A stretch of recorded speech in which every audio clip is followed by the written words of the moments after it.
Rolling camera. Clap sync.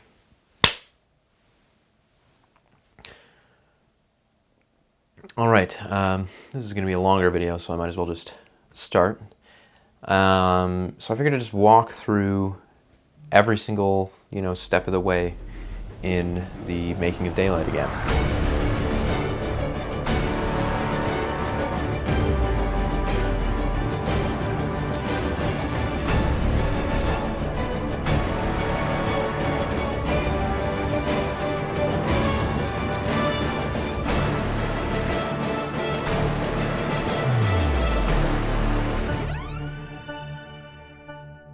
Before I begin, I just want to get one thing out of the way, which is that when I say a $0 budget or a $0 feature, what I mean is that we didn't have any money coming in from an outside source. Of course, we spent money on the movie, but it was completely independently financed. The only two people who really financed the movie were myself and a good friend of mine, Alexa, who served as the executive producer on the project. With that being said, we did crowdfund after production for post-production so that I could pay the composer and the sound mixer decent money for their work. But by that point, the production of the film had wrapped.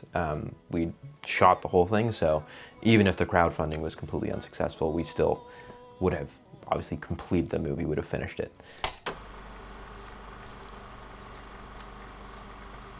So I guess I'll just start from the beginning. When the COVID pandemic hit in early 2020, three friends and I decided that we were going to write a feature film, and we started working on one. And from that one idea, we kind of branched off into two very different ideas. And then what I sort of realized through that writing process was that the budgets for these movies that we wanted to make and that we were writing at the time were sort of ballooning in a way.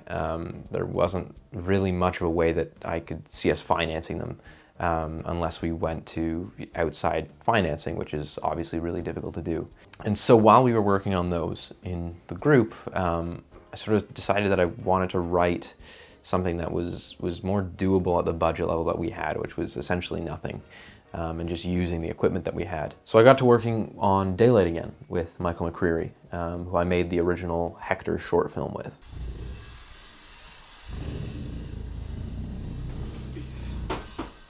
Get out of the house! There's a monster in the house! Me and Michael worked on that for a while, and then I sort of took over the script as I was directing it, so I sort of did a few more of the drafts. But an interesting thing about the writing process was that every single draft, major draft of Daylight Again, was so different from the last one that you could probably honestly make like 6 different movies out of the drafts that we had. But every step of the way I was thinking about budget. If there was a big set piece in a forest at dawn, my first thought was, well, that's gonna be a pain to shoot, so let's change that. Let's make that more doable.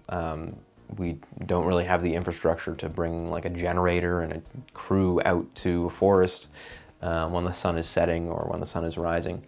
And it'll be a major headache on no budget. So essentially, I tried not to worry about the budget initially, and just wrote every idea I had.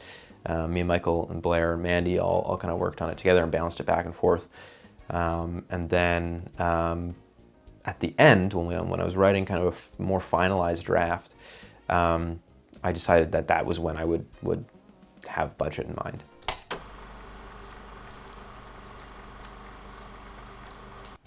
Another thing that I did was create extensive lists and kind of to-do lists and deadlines for everything. So I'd have something like, by April 15th, cast these roles. By April 25th, have this location secured, have it paid for, have everything figured out. And again, that just really helped the momentum keep moving forward, and it helped me get over any backlogs. And so I basically just had like a spreadsheet, and I was able to look at, okay, like that's red, which means I haven't even gotten started it. That's yellow, which means I've gotten started, it's not completed, and the greens were completed, and it felt really good. And it was very reassuring to kind of see that list go from red to yellow to green. I find for myself that it's really important that I kind of set myself hard deadlines, because otherwise, and I know, you know, I know so many people who've been trying to make features or who, you know, have written a bunch of them and have sort of gone into pre-production on them only for them to just fizzle out. And what I found was that a big reason of that was because there's not really any skin in the game. So after about a year of writing it, in March of 2021, I knew that I wanted to shoot it that summer. And that was a pretty big ask because that gave me about 3.5 months for pre-production. I decided to kind of force myself into that deadline that I would book the main location of the movie. So I went and I put down a rental for the house that we shot the bulk of the movie in. You know, at that point, I think that in a lot of instances like that, the perfect is sort of the enemy of the good. A lot of people will spend years and years and years trying to perfect a screenplay, when, as you know, David Sandberg said in a really, really good video I think he made, sometimes you just have to say it's good enough.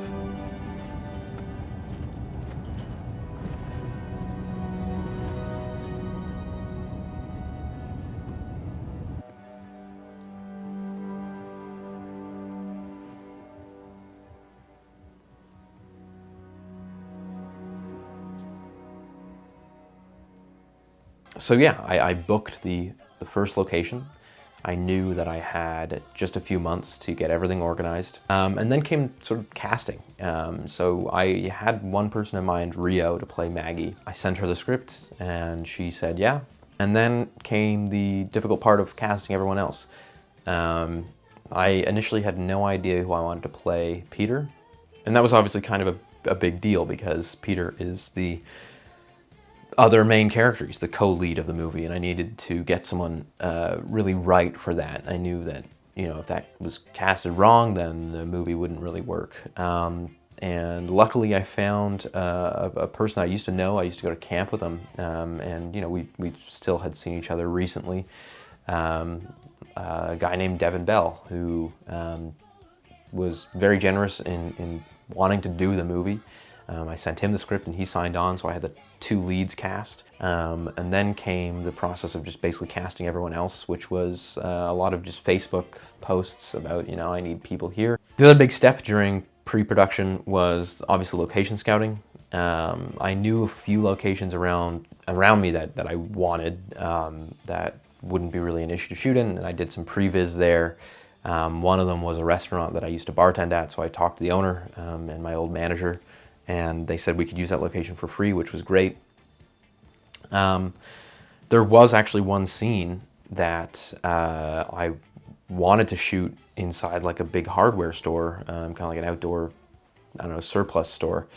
And I had to rewrite a section of the script because of the fact that we just weren't able to do it. I wasn't able to find a location. We wound up stealing a shot inside that location and then just shooting the rest of the scene outside, but I did have to rewrite the script to fit that moment. So you kind of have to be adaptive in that way. You kind of have to, you know, obviously build yourself all these backups for you know, whatever can go wrong. So a big step, obviously, too, with pre-production when it comes to location scouting is trying to figure out what locations suit your story and your script. That can be a point that's a little bit daunting because you've obviously written something with specific geography.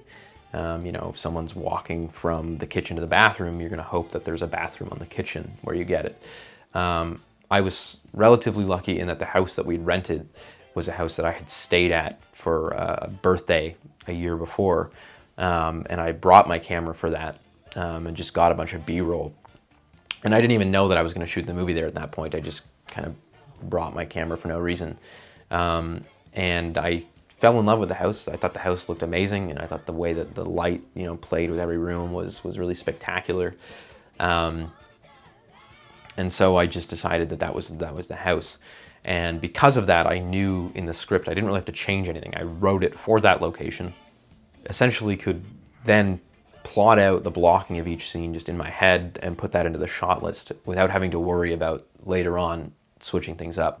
Maggie, I think you're really tired. I think you should go sit down. No, we're not doing that this time. You have literally fucked everything up for me, Peter. Can you hear yourself right now? God, you sound like a conspiracy theorist. Maggie, I have not spoken to the police about you ever. Then how do you know about it, Peter? Things are passed around. It's not hard to find out if an old friend is wanted by the police. So I, at that point, started to shot list the movie as well. The screenplay, which I've got here, turn that into a shot list and kind of build the production Bible.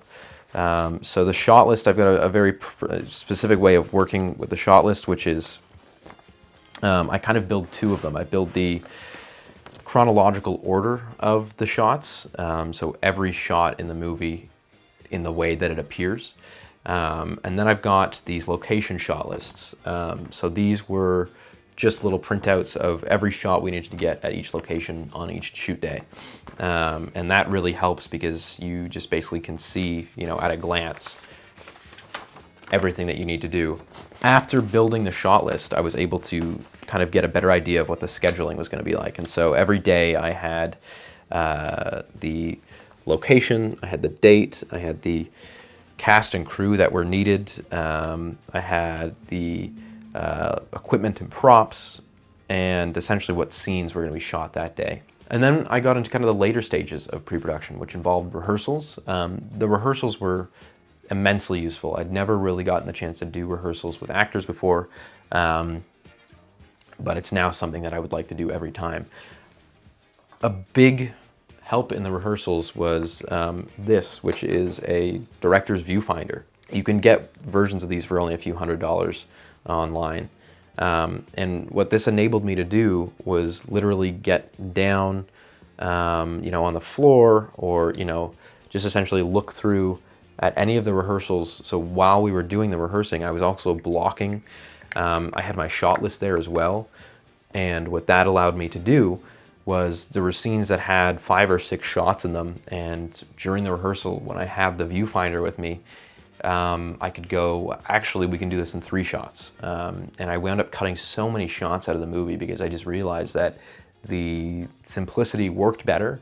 But those are things that I would not have been able to figure out unless I had that viewfinder on me. So the final thing I kind of did before jumping into production was I did some pretty extensive camera tests. So I work as a cinematographer, so I own a lot of the equipment that we used. I have lights already, I had the camera and the lenses that we shot on.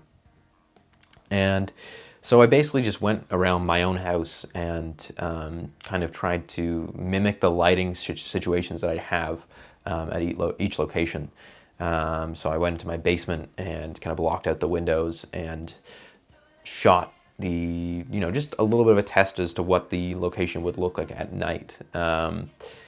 What that also did, and I'll get into this a little bit more in post-production, but is it allowed me to build a entire look for the movie in pre-production. So I did all of my color grading on that footage and then turn that into a LUT that I could then import into the camera, and I could use that LUT in shooting. And the reason why that's really important is because you are seeing in the monitor exactly what it is that you're going to be editing.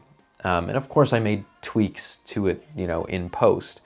But the ability to be able to actually get the color in just a lookup table or a LUT in camera. And of course I didn't burn that into the footage. It was all shot raw. But I had that in the viewfinder and the monitor. And a lot of people kind of overlook that. But it's really important to build your look beforehand, because I know with the look that I'm going for, if that edge is too green, I know that if, you know, I know I have the contrast already there. So I know that if I want to be able to see outside of the window, that I can see outside the window, that I'm not too overblown or too overexposed, as opposed to just shooting on like a Rec 709 LUT, where you're not actually really getting an accurate look as to what your movie's gonna look like at the end. I think it's also important not to put so much weight on the equipment that you have. I think all of the lights that I have are very budget option lights. They're only a few $100s. The camera, of course, is an Ursa Mini Pro G2, which is expensive. But when it comes to cinema cameras, it's kind of the bottom of the price range. And it still produces a really, really excellent image. I've matched it with, shots from the Arri Alexa LF, and you wouldn't be able to tell the difference. The other thing, though, is that even if I didn't have the camera because I was, not doing cinematography and I didn't have a camera, I would have totally shot this movie on a DSLR or a mirrorless camera, or an iPhone if I had to. It wasn't the camera that was enabling me to make the movie. I'm shooting a movie this summer. I'm going around the world and shooting a movie on an Osmo Action. So it by no means is something that you should be bogging yourself down in what equipment you have and using that as kind of an excuse as to why you don't want to make something, because I absolutely would have made this movie if I didn't have any of the equipment. I would have figured out a way to do it. I think that that's kind of the important part, is that the equipment does not matter.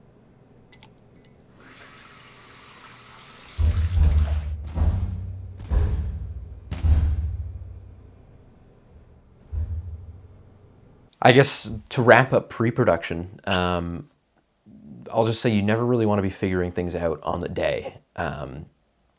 Anytime something went wrong on location, and very few things did go wrong, thankfully, I immediately had a backup. And so if someone wasn't able to show up, I had 2 other people there that could have been filled in for that job. I even had backups for the actors. If one of the actors suddenly couldn't do the movie, I knew that that was going to be a possibility, so I had backups for them. If something went wrong with locations, if there was rain one day, and that happened, we had to cancel a shoot day because there was rain and it's an outdoor shoot, I had a backup day. I had a few days set aside on everyone's schedule in the event that we needed them, and we wound up we needed one of them. When it comes to organizing, you want to ensure that everyone knows where and when they need to be. I sent out so many emails, and because I know on the other end of this, and I've worked on sets before where you don't get any information, and it's the night before when you're told, oh, you got to be here at 8 a.m. the next day, and you know nothing. So I sent everyone that was working on the movie the full schedule immediately, and anytime something would change, I immediately sent everyone an email again. And sure, that can sound a little bit annoying, but I think part of the reason that so little went wrong on this shoot is because I just immensely prepared for every single eventuality, and made sure that everyone knew where they needed to be, when they needed to be there. I knew exactly what equipment I needed to bring. I know how long that's going to be to set up. But I didn't have any, outdoor shooting permits. A lot of the things, like the dress shop that we shot in for just literally 3 shots, was just somebody that I called up, and I found a local dress shop, sent them an email, and just sort of said, hey, we're shooting a really small budget, like literally a no budget independent feature. We need a dress shop location that we'll probably shoot in for like half an hour because it's 3 shots. Here's the scene from the script. Here's the shot list. Would you be willing to let us shoot there? And a lot of places said no.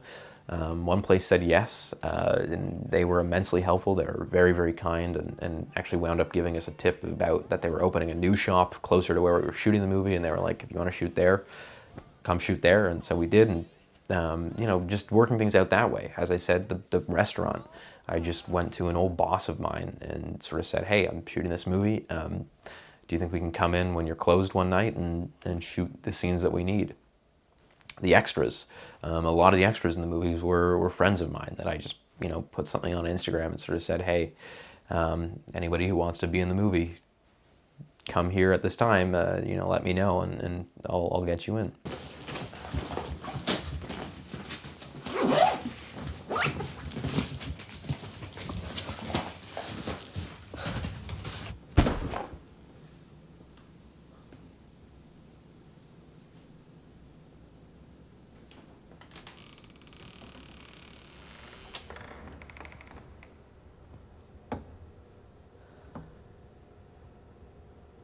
Obviously, a big thing is to delegate. You know, don't try and do absolutely everything yourself, but also be able to do everything yourself.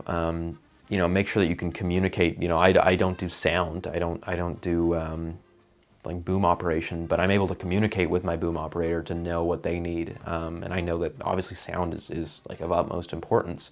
So I knew if my boom op was saying we need to do another take, then we would do another take. You obviously also want to make sure that you're, I know this sort of goes without saying, but that you're appreciative of everyone. When I was hiring people to work on the movie that I'd never met before, you know, I paid them promptly. I gave them a contract so they knew exactly what the terms of, you know, the shoots were.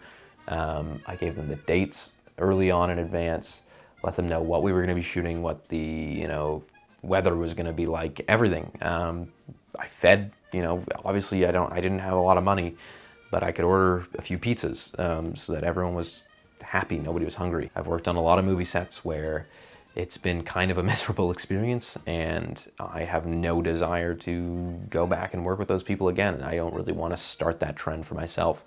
So I tried as much as possible to make sure that if I was, you know, organizing a shoot, organizing a day, that there wasn't going to be a lot going wrong, and that people were happy, people were, you know, taken care of, that we always had snacks, we always had water, we always had, you know, and just generally kind of keeping things positive so that the people who were there weren't coming out of the shoot day going, like, what a miserable experience that was. And, you know, not to toot my own horn, but there was a lot of instances of people who I'd never worked with before literally saying that this was the smoothest shoot that we'd ever done, that this was, you know, this is so easy. And I genuinely think that it is more effort to screw things up in that way than it is to just not.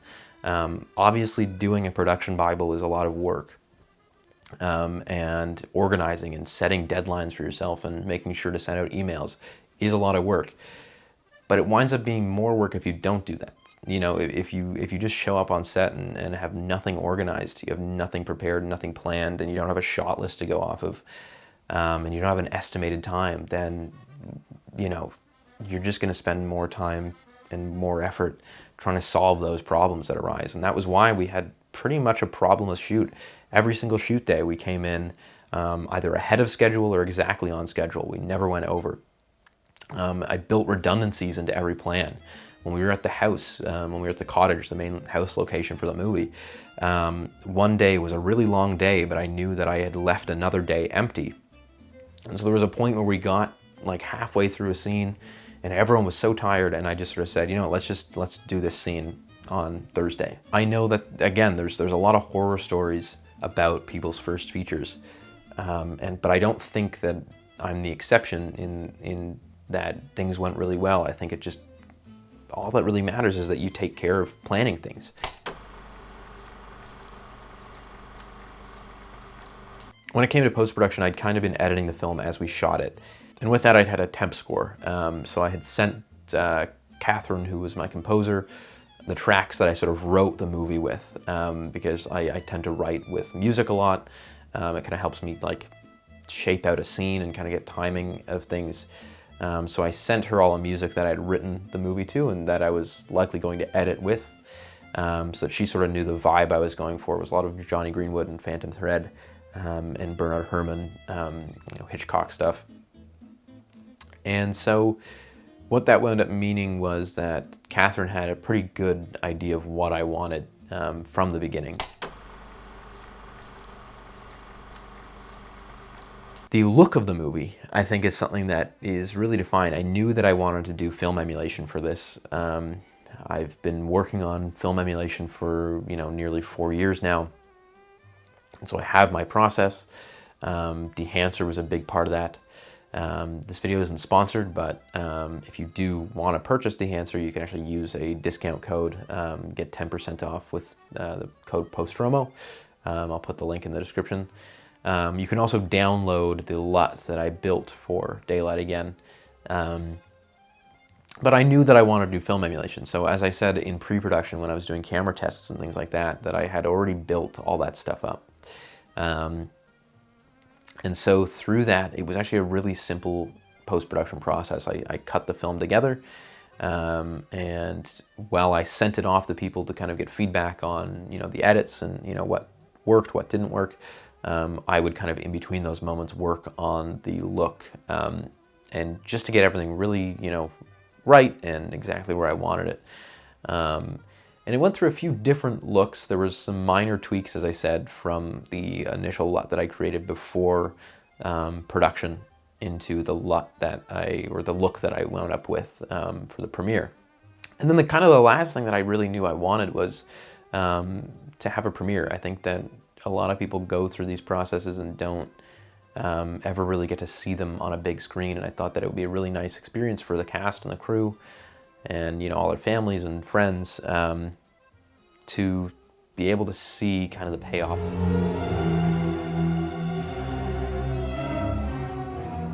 Good evening. My name is Colin McPhater, and I am here today to announce to you my latest motion picture, Daylight Again. A story of drama, intrigue, and the most dastardly lie of all, romance. So I rented a theater, just a small independent theater, The Review here in Toronto, and I got a DCP done for the movie. And on December 18th, we all gathered at the Review Cinema and watched the movie, and it was a really great time. It was a really good experience, and we did a Q&A after and all that, and I think that that just was kind of a nice bookend to the whole experience. Obviously, distribution is something that even big budget movies struggle with a lot. And I still, you know, I am going to hear back this summer about festival acceptances and things like that, and so fingers crossed on that front. But I think that, you know, ultimately your goal at the end of a feature film should be to do everything that you can to get it, you know, as many eyes seen as possible. You know, I sent it to every industry professional I knew. I invited them to the premiere. And I've been, you know, in talks with some distributors and things like that. So it's one of those things that you just can never guarantee, obviously, but you just kind of have to hope and that everything's going to turn out. If I get nothing, you know, if I get into no festivals and I get no distribution or anything like that, then I'll put it on Vimeo or I'll put it on YouTube. And, you know, what I think matters more than making money off of something is just ultimately getting people to see it and using it as a stepping stone for the next project that you're going to make. The other important thing is that even when you're done your movie, you know, I finished the movie in you know, late January. The premiere version that we had in December wasn't quite the final film, and I didn't just send the movie off to festivals and distributors and kind of sit around waiting for a response. I started immediately working on my next movie, which wound up spawning kind of two more. And so right now I'm working on a screenplay called Frenzy, which is sort of like erotic thriller, surrealist thriller. I'm also going around the world this summer and am shooting a feature film during that, again on the Osmo Action. And I'm writing a stop motion animated movie. And I think that's what's important, is that even when you're done your project, don't just expect things to start rolling in for you. I immediately started working on my next things, and hopefully this will be, you know, a great way to prove the vitality of those things and sort of say, hey, you know, I shot this feature film for no money in 10 days.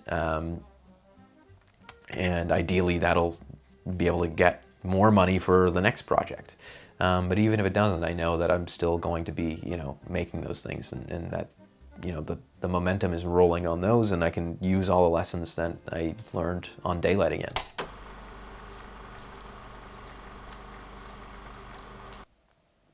I would say that if I had to say, you know, the biggest lesson learned is that time is obviously always going to be precious.